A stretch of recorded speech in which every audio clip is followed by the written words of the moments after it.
Just as an audio description, I am a fat, white, gender queer person with a sort of blonde, badly dyed blonde mullet, and a really great light green suit. So, why kind of ask these questions right now about closeness, comfort, sex, power, knowledge, and gossip in live art. So this is the first time I've begun to articulate these ideas in this way, so they're very, very loose, and trying to bring together several strands of investigations in different ways. I wanted to present this today partly as a request for advice from all of you, and also in order to have the opportunity to discuss it together, to understand how this might be or can be approached from our various perspectives and in relation to other types of research that everyone's doing on live art. So some of the questions in this paper come from my PhD research, which was on the London International Festival of Theatre, LIFT. Some of them come from unresolved questions with other postgraduate and early career researchers. Others come from discussions with artists, curators, and producers.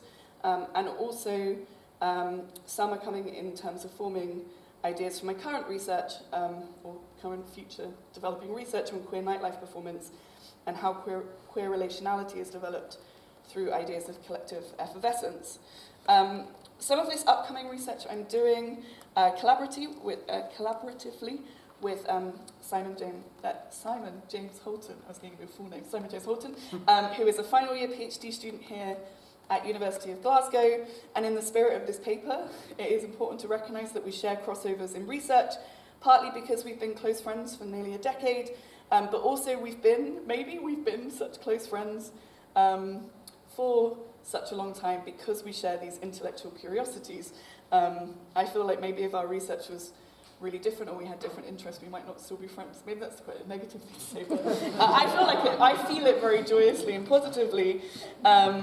And this is kind of manifested when we were doing our, Simon did the same masters as me, but the year after I finished, and we were at Latitude Festival together, and it's one of my favourite anecdotes, which is that someone just doing kind of fun vox pops for Latitude Festival came up to us and said, "Oh, you know, what do you enjoy about festivals?" And me and Simon both went on a kind of collective or shared sort of 20-minute mini lecture on Communitas and Victor Turner and collective effervescence, much to that person's horror. And I've really wanted to try and find this video. I think they just deleted it or never used it. But I do think this is like a really amazing kind of moment. So the premise that I'm basing this paper on comes from an articulation that Simon and I developed together. So I'm going to just share that as a kind of foundation or kind of positioning, and then I'll talk more about the kind of specific focus that I'm looking at today. So the premise is that the UK live art sector is threaded through with intricate and deep intimacies at all levels. Tracing these interpersonal webs is challenging as they are often obscured by a pretense of heteronormative and hierarchical professionalism. Long-term intimate relationships, friendships, brief romances, cohabitation, love and desire, driven predominantly by queer subjects, undercut these professional structures, constituting the very fabric of organisations, from the formation of the board, the artistic directors, to the shape of artistic programming, to the audiences that attend. This social reproduction of a kind of queer intimacy is neither, I want to be clear, we're not characterising as a nefarious plot, as a kind of cult or maybe something that's often called a clique, but it's also not a pleasant accident, but is predominantly an inevitable result of the conditions in which live art in the UK is produced. The precarity of live art under neoliberalism and austerity requires a reliance on informal support and solidarity, where, following Sarah Ahmed and Judith Butler, the pleasures of queer intimacies challenge the designation of the queer as abject, who has been cast out of the domain of the livable. Further, the vulnerability of live art performance and its presentation at festivals often reproduce and multiply these intimacies through creating intense liminal shared moments of queer sociability that form an experience of collective effervescence and communitas, resulting in ever closer bonds between participants. So it's a kind of self-perpetuating machine, joy, pleasure machine maybe. But also I think that some of that was really tracked in what Dominic was just talking about with John, where you can't experience those performances, you can't spend time in that archive without really strong feelings developing that I think go beyond a kind of artistic admiration into something much more personal. So the kind of particular aspect that I want to talk about this morning is about what to do with all the gossip in these circumstances. So these circumstances of very close sociability throws up a huge amount of gossip. So gossip has been looked at extensively, particularly in queer and feminist art historical contexts. Gavin Butt, who was here today, in Between You and Me, Queer Disclosures in the New York Art World, argued for, quote, adding in gossip to the category of evidence in order to deconstruct the basis of authoritative constructs of truth, identifying gossip as dangerously holding the potential to displace so-called veritable truths from their more positivistic frames of reference and to render them instead as projections of interpretive desire and curiosity. Among other queer and feminist scholarship on gossip, both Gavin Butt and Rava Wolf, in her work on Andy Warhol, and I'll return to Andy Warhol later, have identified the role gossip has played in shaping how art criticism and history has been written, and even how some works of art come to look the way they do and are understood the way they do through gossip, and how this has remained largely acknowledged before their work in the kind of previous decades. I guess the previous 15 years or so. I think Between You and Me was 2005. Yeah. And I still think that now it's still something that, despite this kind of scholarship, has remained underappreciated and represented. So Wolf writes that by ignoring the force of gossip, we often fail to see the fullness of relations between people that makes art a vital human thing. And many feminist scholars, most prominently Silvia Federici, have argued for the reclaiming of gossip from its current use, which tends to imply information that, if true, is damaging or disparaging, but is also inherently unreliable or driven by salacious or disreputable intentions. And Federici identified this as being driven by an intensified patriarchal oppression, or this change in use of gossip, which was previously about positive social relations, it was like negatively labelled by an intensified patriarchal oppression at the end of the 16th century, which sought to limit women's freedoms. Gossip has always been considered women's talk, outside of sanctioned institutions, caught up in personal intimacies, and a way of resisting hegemonic power structures, and a way of developing a shared collective life. For some, this knowledge is incredibly dangerous, and Federici identifies that as the patriarchal institution, as it holds the potential to destabilize hegemonic power and therefore must be generally denigrated. It must be cast out, it must be labelled as negative due to this dangerous quality. But Gavin Butt comes to a somewhat aligned conclusion, but does not seek to redeem gossip as a prior or grassroots truth, but encourages a revelry in its illicit nature and how unverified or salacious forms of knowledge might come to, quote, queer the very practice of historical accounting itself. Whether redeemed or not, gossip appears to always be considered dangerous, holding significant potential for destabilization, but which gossip, when it is disclosed to whom and about what, can have extremely different effects. But since, by definition, it emerges through shared collective life as a challenge to the dominant cultural hegemony, it acts as a vital resource for those who are marginalized or disempowered. That dangerous power seems to be particularly suited to a political project that is invested in radically changing our current dominant norms in artistic, cultural, and social life.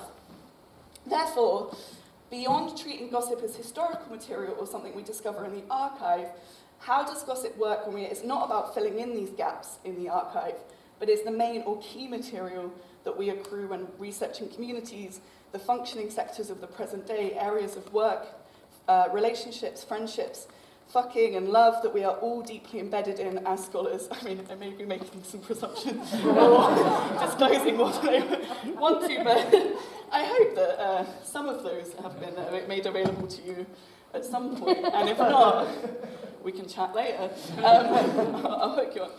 How do we recognise and capture the gossip and the impact it has on the work around us in the present moment, so that it is no longer a revelation, the idea that it becomes a revelation in the archive, or it's the illicit thing lurking in a stray letter found mislabeled in some kind of envelope that you find in the wrong folder, but instead becomes part of the ongoing shifting discursive formation of current scholarship. So I thought, just going to check, right, okay.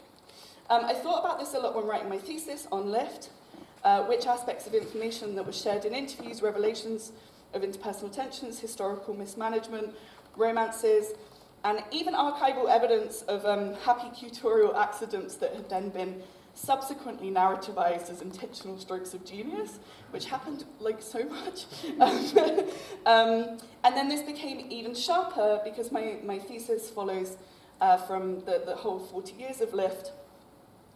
And these kind of feelings became much sharper when I was writing about the period I worked for Lift, which was from 2012 to 2014. Firstly as an intern, which is where you get really to understand an organisation, and then as an assistant producer. There was no great scandal to review, I'm sorry. I was wondering if I could find some kind of really juicy bit of like scandal, but to kind of shock everyone, but I don't have any. But my closeness and intimacy of knowledge, gained from meeting rooms as well as lunch dates and after-work drinks, seemed to create a bank of information that absolutely shaped my perspective and did shape the way I wrote about things, but I intensely felt could not be made explicit or could not be named in the work at the risk of being deemed unprofessional as a scholar and indiscreet as a worker. It was outside of a status quo. And also I felt like a kind of responsibility when there was scarce, or there is scarce scholarship on Lift, and all the immensely impressive and important work the organisation has done over 40 years, and also when there was an urgent political need, or it is an urgent political need, to defend presentations of experimental international work in the UK, I felt, although I was never explicitly instructed by anyone, just to say, that was never came through my supervisors, or nobody ever told me, I just felt it, that I had to stay squarely based on generally acceptable and established forms of knowledge in order to succeed as a PhD student. The more I worked for various live art organisations, the more friends and other kinds of relationships developed, the more I became part of communities, the more events I attended, the more gossip I learned. The gap between my legitimate and illegitimate knowledge seemed to just grow and grow, leaving me feeling more compromised or even hypocritical at times. It also compromises, I think, the overall discourse, since, as Stuart Hall has written, all social practices entail meaning, and meaning shape and influence what we do, our conduct. All our practices have a discursive aspect. Discourse is, of course, about language and practice, and I'm just kind of drawing on this, trying to theorise through this feeling of acceptable and unacceptable ideas of knowledge. I kind of went through Stuart Hall's writing on Foucault as a way of maybe the way that Stuart Hall concretizes it, makes concrete in a UK cultural context, the kind of work of Foucault about discourse formation. So Stuart Hall writes that discourse defines and produces the objects of our knowledge. It governs the way that a topic can be meaningfully talked about and reasoned about. It also influences how ideas are put into practice and used to regulate the conduct of others. Just as discourse rules in certain ways of talking about a topic, defining an acceptable and intelligible way to talk, write, or conduct oneself, so also, by definition, it rules out, limits, and restricts other ways of talking, of conducting ourselves in relation to the topic or constructing knowledge about it. The discursive formation, our conduct and style in studying live art, often remains aligned with wider institutionalised historical discursive formations of the academy, even when the subjects we study and the lives we live in relation to these subjects are vastly different. There is a tension between our real living practice and that we occupy as academics, or for me, I feel like there is. This may be necessary for our own survival and legitimacy in the institutions we occupy, but what meaning and meaningful practice do we leave out when our current discourse is constructed? When, as Foucault identified, quote, nothing has any meaning outside of discourse, that which we leave outside of our discourses, such as gossip, is then rendered meaningless. And I feel like that might be potentially quite dangerous and also part of the kind of stultifying or limitations that we face on a wider political level. So the rules of academic institutions prescribe certain ways of talking about artists, artistic works, organisations and social contexts from which they emerge. What is sayable and thinkable at this current moment is governed by an assumed understanding of what is appropriate. Most kinds of gossip, whether about intimacies, financial misconduct or abuse, are not considered authoritative and are deliberately labelled as inherently false or not embodying truth, or they are unreliable. The avoidance of gossip is therefore shaped by the precarity of the increasingly neoliberalised university, as well as the live art field, when scholars are being forced to jostle for their legitimacy and worth, and particularly as a ECR, I wouldn't even be touching the subject, I wouldn't be up here talking about this today if I didn't have a permanent contract. And I really, really wanted to recognise that. So this is particularly pertinent to us as scholars, as live art is a field struggling for legitimacy, still struggling for legitimacy in institutional spaces. So even as live art practices are arguably shaped more strongly by these personal entanglements, our discourse excludes them even more stringently, I think, than, for example, literature scholars tracking the sexual crossovers in the Bloomsbury group, for example. But returning to the question of history, and this is a genuine question about space and time, I guess, is that maybe it is easier to track artistic progression via who fucked who, when it's longer ago. And maybe it is just a question of time, which I'm really curious about. Again, Gavin Butt reminds us that queer gossip flirts with the dangers of not being taken seriously by the guardians of those who would claim to know the value of proper historical work. And I think the same can be applied to field work as well. It is a great risk to write about live art through gossip and renders us even more illicit or unserious. And perhaps this is not a risk that our field is able to take in current circumstances. So, where am I? Okay. You're good. I'm good. I know.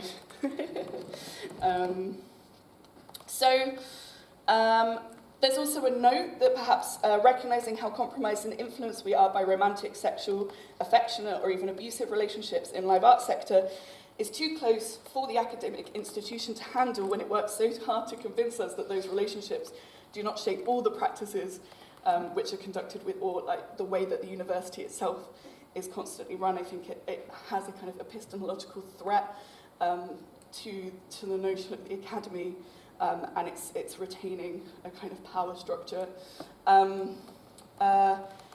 The inclusion of gossip of all kinds would begin to supplant our existing discourse, opening up new discursive formations and producing new conceptions of artistic understanding and analysis. And I think this has been done, as I mentioned, in various ways in art historical contexts, but it shifts the power and authority away from more traditional, and by that I mean predominantly patriarchal, heteronormative and colonial-based knowledge systems, and towards new ways of regulating social practices.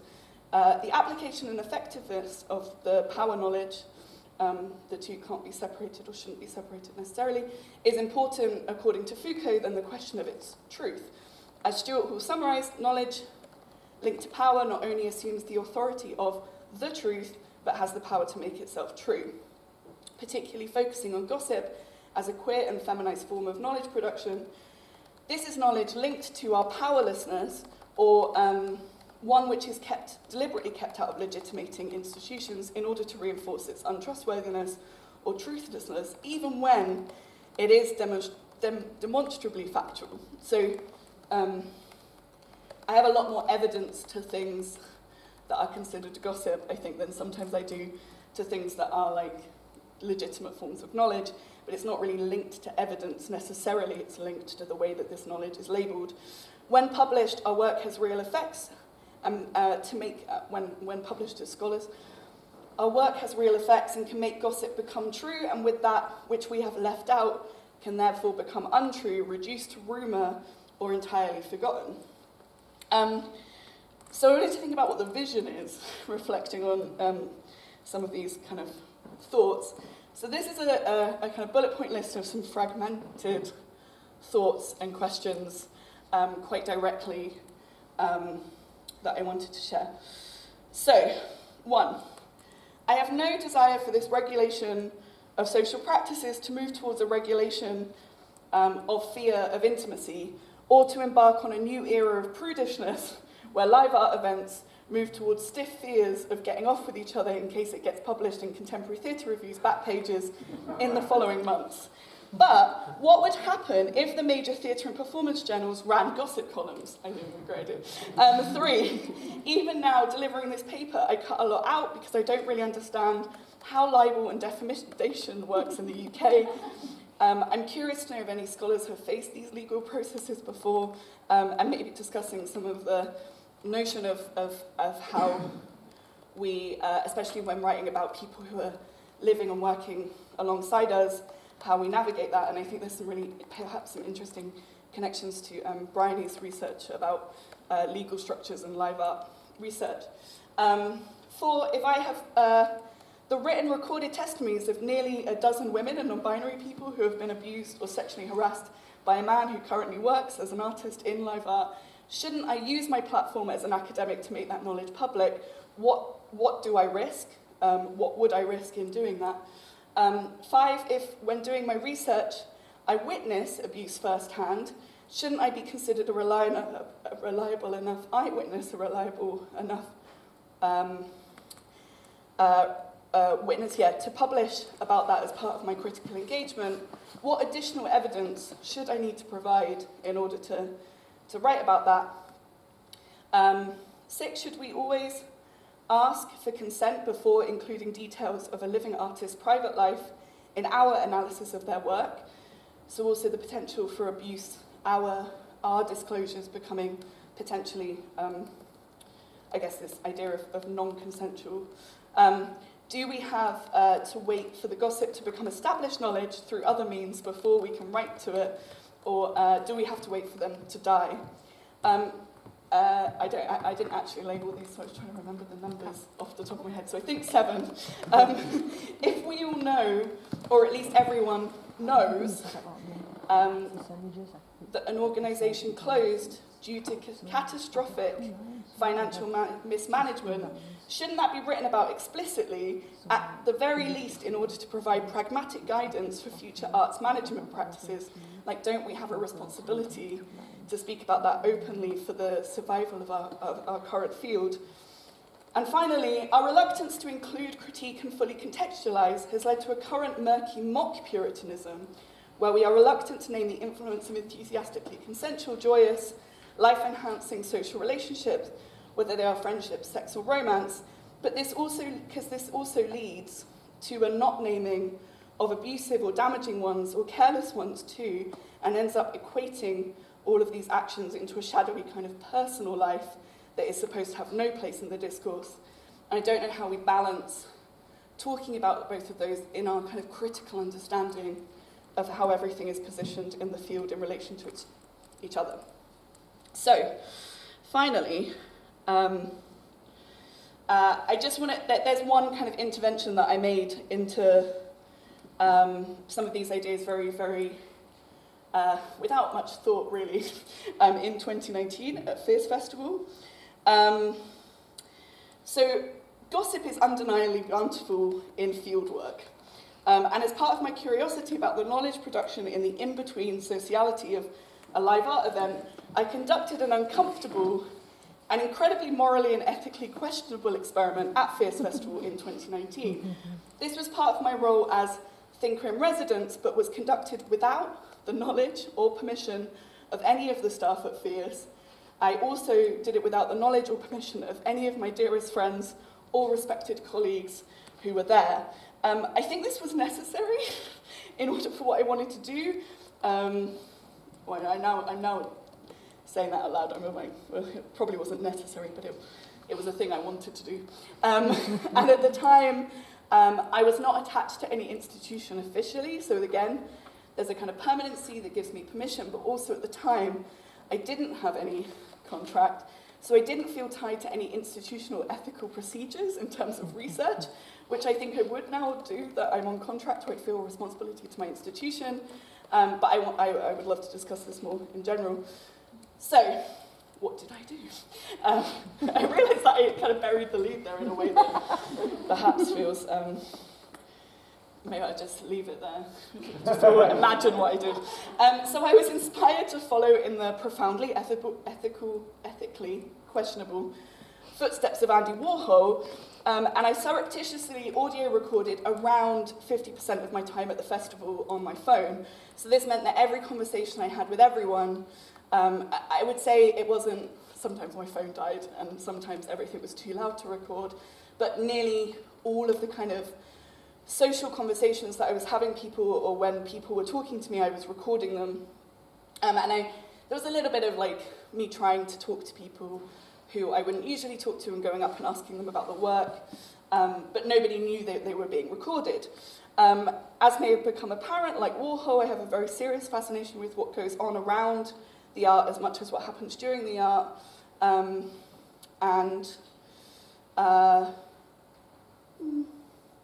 Sorry, I'm just seeing if I can... No, I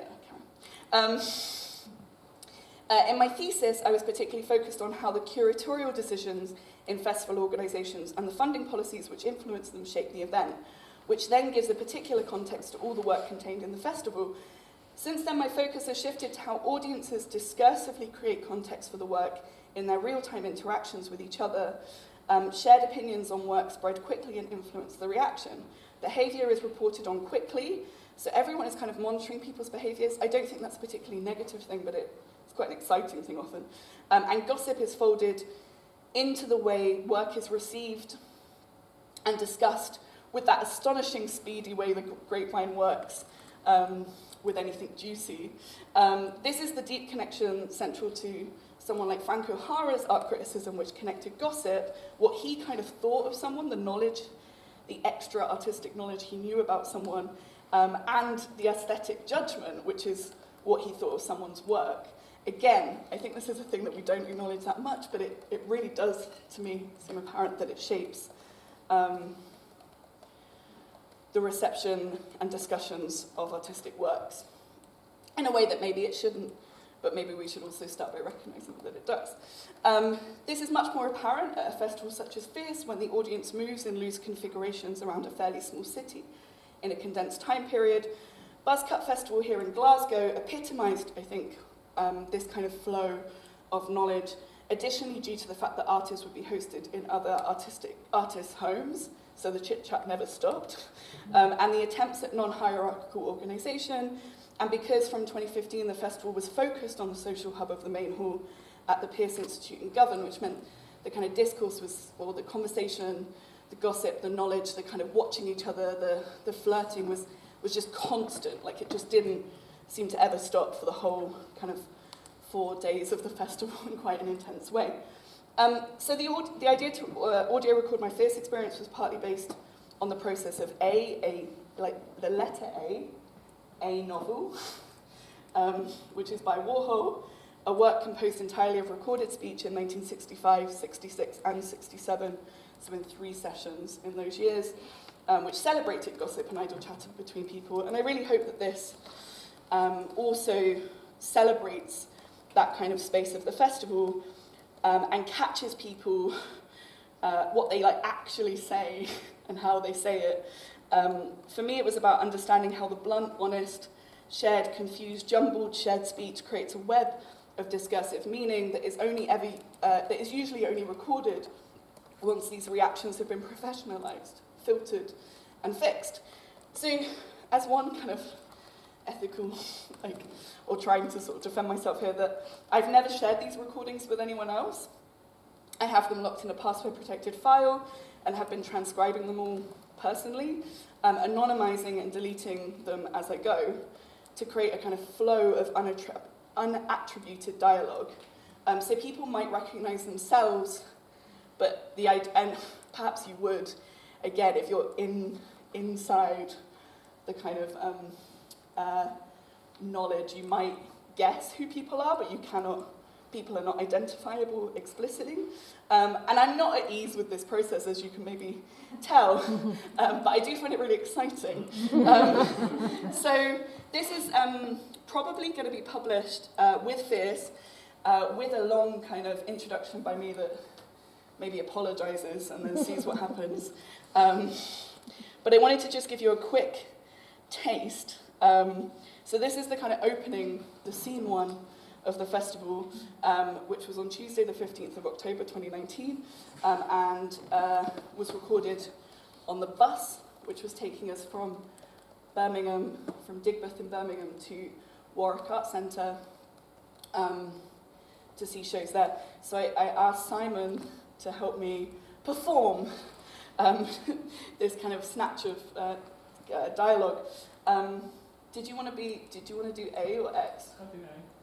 I'm gonna do A. Are you going to project from there? Yes, I'll do. Yeah. Okay. Did you say A? Yeah. Yeah, great. Do you think we're going to be much longer? I think I might have a little smoke. I guess I should be social. Where's Aaron? Is Aaron off walking around? What is he doing? Pulling out a split. I was literally going to have this last night. It's so overdue. Oh my god. Sorry. That's okay. Help me, help me, help me. This is just so badly rolled. Carl Taylor taught me to roll a cigarette. Are you thinking of this as a mini break this week? Oh yeah, totally. I've been telling people I'm going on holiday. I mean, it should feel fun, shouldn't it? It should be that we want to go and watch art and spend time together. I'm kind of like, literally part of me thought that I might just be in a hotel room and stay in there the whole week and just come out literally once a day to see a performance. Maybe that's all you need, and you can totally do that. Could do with some sobriety. I'm doing some writing, lots of writing. I'm writing right now.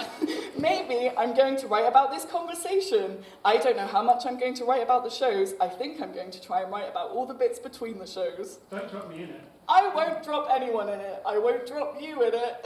I think you're going to drop me in it. Part of me thinks, like, I'm still slightly wondering what level of the arts world is going to be here, but I'm going to, like, not even try and have that perception of what's going to happen. I've not really actually found it here at Fierce in particular. Like, I feel like there's quite a lot of unprofessionalism, which helps, but maybe that's also the way I am. Right, here we go. Hooray! What are you going over there for? We'll take the back seats. I'm more interested in, like, getting off with each other than getting, like, professional contacts at Fierce. I've always found it a much more sexually charged atmosphere than a professional one. You make friends with people and then realise that they run, like, a massive institution. You're, like, half naked on the dance floor and then realise they actually run this massive European institution and you're like, hi. I think the hotel where I'm going to be where